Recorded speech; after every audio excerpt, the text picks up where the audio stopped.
건물주가 돼야 한다 맥밀란입니다. 오늘은 이제 최근에 토지를 매수해서 이제 신축을 같이 진행하는 북한인 부부 모셨는데요. 한번 소개 좀 부탁드려도 될까요? 저는 신랑 따라서 이제 맥밀란 선생님을 처음 뵙고 그리고 또 새로운 이런 신축이라는 꿈을 가지게 된 두 딸을 키우고 있는 엄마이자 그 주부입니다.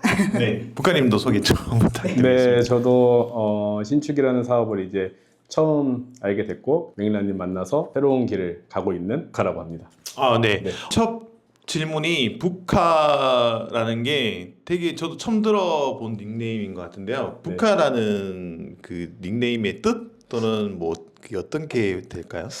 북카라는 뜻은요, 사실은 뭐 심오한 뜻이 있는 건 아니고요. 그냥 제가 이제 사진을 좋아하다 보니까 네. 카메라를 맨날 들고 네, 다니거든요. 네, 네, 네. 예, 그러다 보니까 또 거기에 부동산도 좋아하고 이래서 부동산 카메라 해서 부동산 카메라. 네, 이름을 짓게 되었습니다. 네, 알겠습니다. 신축이라는 큰 꿈을 하는 분들 보면 단순하게 이제 아무런 투자 활동을 하지 않고 갑자기 나 신축할래 하는 것보다 좀 긴 기간에 이제 뭐 부동산에 투자를 하던 주식에 투자를 하던 다른 쪽에 이제 투자를 좀 많이 겪고 난 뒤에 좀 종착지 느낌으로 이제 자산을 만들거나 월 현금 흐름을 창출하기 위해서 이제 신축을 생각을 많이 하는데 그동안의 투자는 좀 어떤 부분을 좀 주로 하셨는지 그리고 자산을 사실은 뭐 저희 신축 사업 했을 때 한 10억이 넘는 자금이 이제 자본이 들어가잖아요. 그러면 사실은 30대 후반 또 40대 초반 이렇게 접어드시는 분들 입장에서 봤을 때는 자산이 다른 분들보다는 좀 높은 뿐이거든요.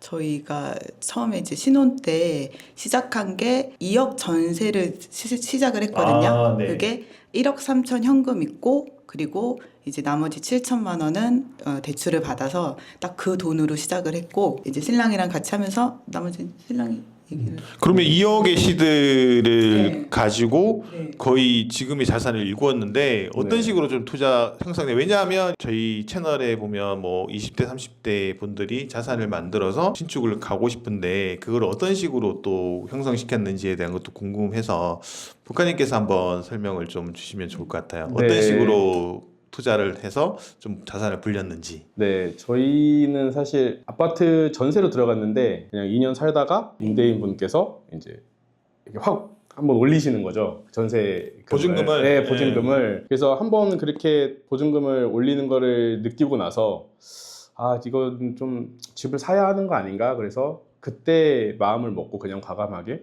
이제 집을 사게 되었어요. 네. 그러면 전세로 2년 살고 바로 이제 자가로 매수를 하셨던 거네요? 그러니까 재계약을 하고 그리고 1년 정도 더 살고 그때쯤 이제 사야 되겠다 싶어서 전세로 살고 있으면서 그때 알아보고 그러다가 이제 매수를 하게 됐어요.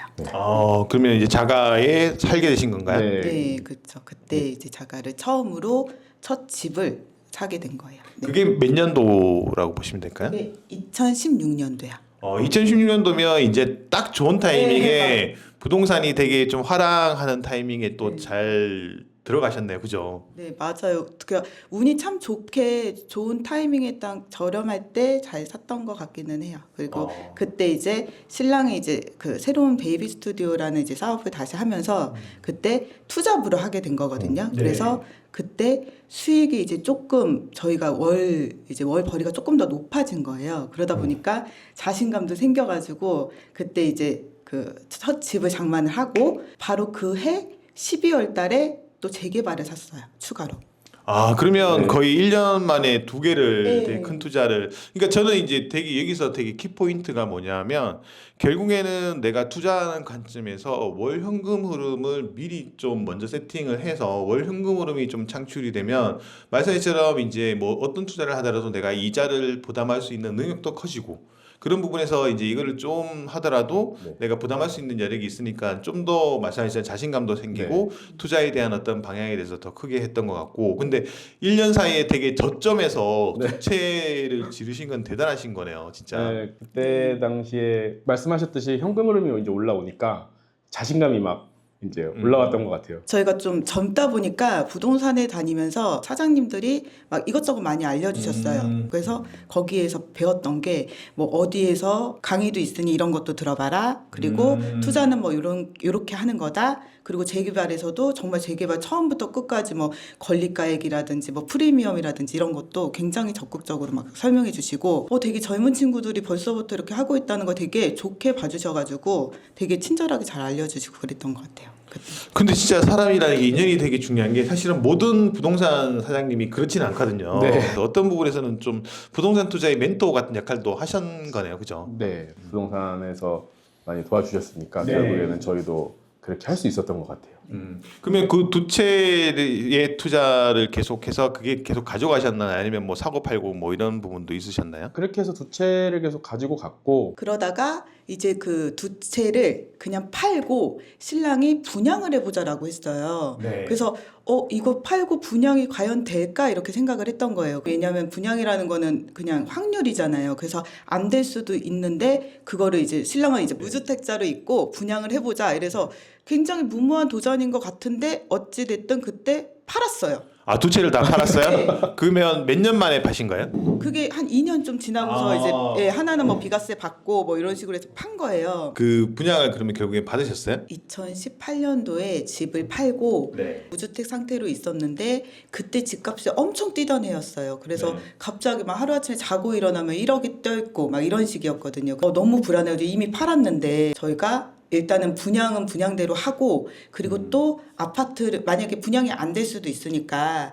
그냥 일단 당장 사자 해가지고 팔아놓고 다시 또 샀어요. 아, 분양하고 또 하나 더 사셨다고요? 네. 바로? 다시 또 사고 대신에 잔금을 조금 이렇게 밀어서 길게. 네. 그런데 그 와중에 이제 너무나도 다행히 분양이 또 됐어요. 네. 그 분양권이랑 그리고 그 아파트도 그냥 계속 그냥 같이 가지고 가는 걸로. 가져가는 네. 걸로 그게 이제 쭉 계속 이제 이어진 겁니다. 2년 전에 엄청 폭락했잖아요. 네. 2022년 이제 후반부터 엄청 열심히 알아보다가 23년 1월에 이제 재개발을 또 추가로 또 사셨어요? 네. 그래서 와, 용자시네요. 항상 제가 말씀드리지만 남들이 안 할 때 해야 되는데 그때는 되게 커다란 용기가 필요하거든요. 대단하시다고 생각하는데 그러면 이제 지금 자산으로 갖고 있는 게 세 채? 네, 지금 현재 그렇습니다.